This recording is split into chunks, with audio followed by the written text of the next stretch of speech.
Yo, what's up, Zoxaskun? We're back with some more Etheria Restart. So we have two brand new units that are obviously coming into the game, and I wanted to take the time to actually talk about them preemptively because I feel like, again, when these units first come in, there's always these impressions, and then after testing is done, we usually can kind of identify where they really fall. So I want to just, again, take a first look at where, honestly, I feel like they may fall in the game as far as like PvE, PvP, and then just kind of going from there. So we're going to be starting out with Mizusumi. And this character is going to be a hollow attribute character. She's actually going to have in her skill 1 a ability that's called Echoing Current. So the performance is about to begin. Please remain quiet.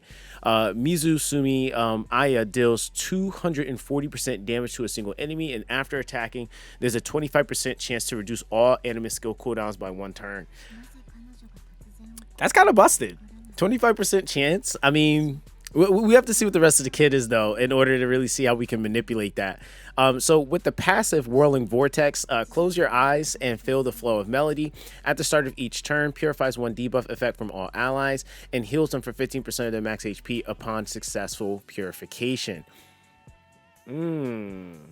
That's actually really strong. Now, I will say that, like, that's, like, one of the things that, like, we kind of, like, and I mean, just in general, when you're progressing, that you're going to need for a lot of stuff, is having some sort of unit that's able to purify or being able to upkeep with cleansing when you're dealing with, like, certain bosses. Because depending on what the effect is that's landing on you, that obviously can get you killed. So I think that that's actually a pretty huge ability. You know, you slap that with like a Fortissimo or even going with the Supernova, like for the scaling of healing efficiency, that's like really, really good. And then going into the skill 3, which is the sound guide, it says, listen carefully to this melody echo. Mizusumi increases all allies' turn meter by 40%. Ooh. And then reduces all Animus and Shell skill cooldowns by 1 turn. Whenever a unit dies, reduces the skill cooldown by 2 turns. And if the skill has no cooldown, increases Mizuki Aya's turn meter by 80%. Yikes. Yo, she's gonna be nuts. There's so many different ways to kind of like give so much value to this unit, especially like what we have like with the it's like the shadow steps and stuff like that, where like now you can kind of build into like effect res and still get like turn meter push and stuff like that.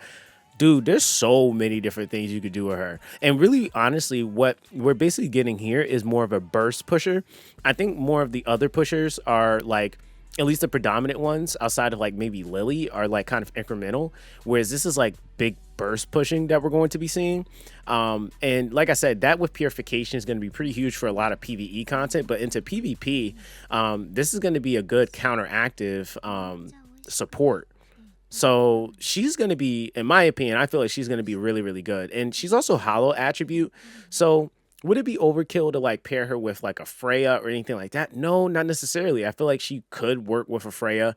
I could see her working with like a Fuchi. Like there's a lot of different combinations that she definitely will still work with.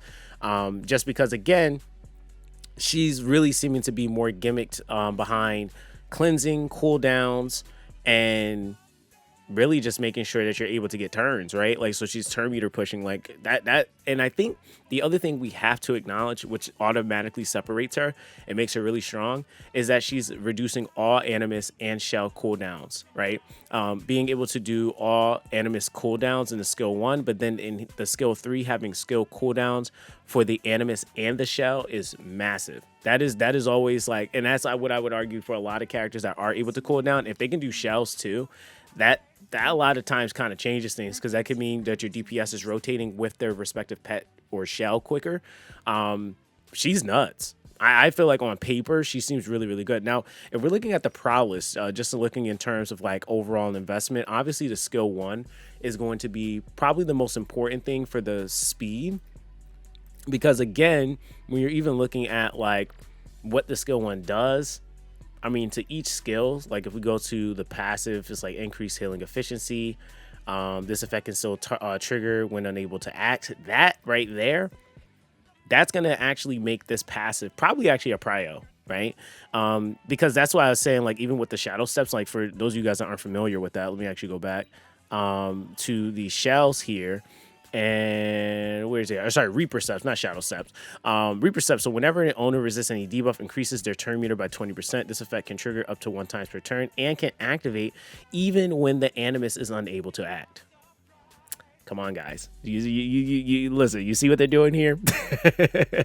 Like, do we not see this? Do we not see this? Right. So that right there is going to be like nuts, like all on its own. So yeah, she's going to be pretty cracked.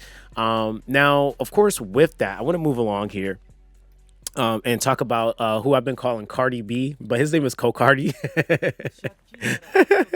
But he's a new new SSR coming into the game as well. Really cool looking character. We'll probably get some more stuff for him. I mean, dude, this like might be one of the first characters I've seen with an iguana on his shoulder that is on fire. So I'm pretty sure, or sorry, a chameleon on his shoulder that's on fire. So this man is a whole Pokemon trainer. So like we're looking at the skill right here. He has a unique ability called Calamity Flame, but the skill itself is Flowing Scorch. So debts of favor are difficult to repay. Kokardi stirs the flames and deals 240% damage to a single enemy, applying 1 stack of Calamity Flame to himself. Now, each stack of Calamity Flame will increase the true indirect damage added by the flame strike. So we'll get to that ability in a second. With the damage increase equal to 1.5% of the target's max HP, not exceeding 20% of Kokardi's attack, and can stack up to 16 times and cannot be dispelled.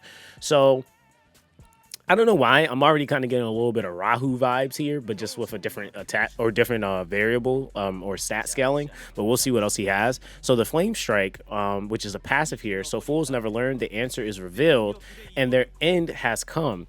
Whenever an ally is alive, it says Kokardi can not be selected as the primary target by enemy skills. That's insane. Okay, sir. Okay, sir, that's actually going to be nuts in PvP, by the way. And this effect does not work when under control effects. Okay, so cool. So there is a way to counter it. You do have AoE CCers and stuff like that, so at least you know you can counter it somewhat. But it says when Kokardi has the Calamity Flame effect and scores a crit, it will deal 1 additional hits of true indirect damage based on a target's max HP. Shells will not trigger this. Okay, really important to note that, because a lot of people can manipulate that and get extra damage from the shells. So they're saying, nah, fam, you don't get that. So after every 2 actions, Kokardi deals 300% damage to all enemies, increases all allies' turn meter by 20%, and applies a crit rate up buff for 2 turns, and then applies 2 stacks of Calamity Flame to himself. Now, Kokardi, I think, is actually going to be pretty good even out the box, like starting in the beginning. And here's why. Because when you have abilities that are able to do things like increasing turn meter, you give a crit rate up buff, he's actually lowering speed and gear requirements, right? So I feel like he's going to be like exceptional for a lot of newer players. Now, as far as like lattice investment, man, like that's going to be kind of like a rough thing, just because there's other things you still may want to invest in first, but he seems really solid. Now when we go to the Ember Weave, which is a skill 3, it says pay up or bleed out. These are the rules. Kokardi unleashes blazing flames, applying crit rate up to himself for 2 turns, and then deals 360% damage to all enemies, increasing his turn meter by 35% and applying 3 stacks of Calamity Flame to himself. So just off rip, just like, again, first impression of this character, he seems like really strong. He seems like he's going to be a cleaver though. That seems like what they're trying to go for with him. And I'm assuming the Calamity Flame in conjunction is going to be able to stack and really give you the real like raw scaling with the true indirect damage, because some people may be looking at the fact it's only 360%, but it's also being paired up with true indirect damage that stacks up to 16 times. And then yeah, I mean, that's also like going to be really strong because it's also based off the target's max HP. So I don't know, man. This is gonna definitely be a really interesting unit. I feel like these 2 units are gonna mix up the meta for sure. When we're looking at his prowess though, I would definitely say as far as scaling, he has some pretty interesting nodes. He has crit rate nodes too in the skill 2.